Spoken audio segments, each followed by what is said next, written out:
Aba, bawat daan ko na lamang, wala na akong ginawa sa inyo, kundi pulutin kayo at itayo. Ay na yung nakakasawa naman at nakakapagod. Ngayon, ang gagawin ko ngayon ay lalagyan ko nga ng post itong mga halaman na ito.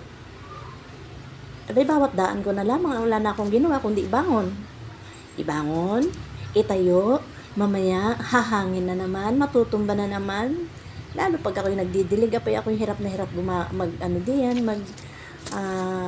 magbangon dahil yung isang kamay ko hawak-hawak ang hose. Tapos ngayon, ibabangon mo pa sila. Ngayon, para wala ng problema, lalagyan ko nga ng poste. Ayan, sipat-sipatin muna natin mga kakabsat kung diretso nga yung pagkakalagay natin bago natin lagyan ng poste. Ayan, mamit ako ng bareta dahil hindi naman natin mailalagay yung bawat poste sa pagitan ng mga halaman pag hindi natin gamitan ng bareta.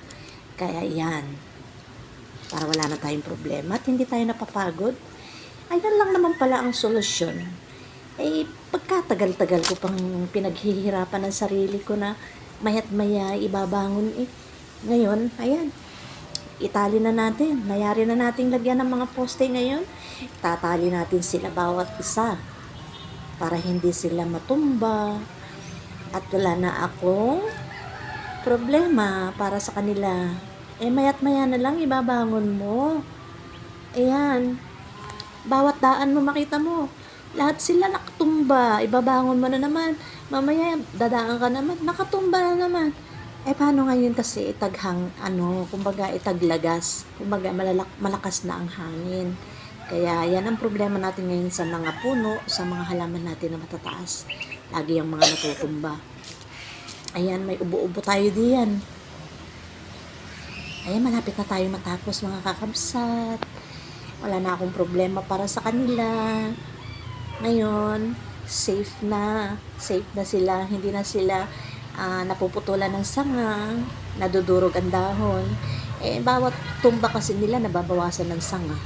Kasi nga naman, malakas ang hangin, hinahampas-hampas ng hangin, tapos pag natumba, di siyempre putol ang sanga, durog ang dahon. Ayan, nakayari na tayo mga kakabsat. Ayan. Di exercise muna yung ating tuhod at masakit yung tuhod natin. Meron pa tayong isa doon sa may sulok na iyon. Meron doon isang nilagyan natin ng poste. Hindi ko na naipakita sa inyo. Kaya yan. Malakas ang hangin dyan kakabsat. Di ba hindi na sila natutumba? Yay! Maraming salamat sa inyong support at panonood.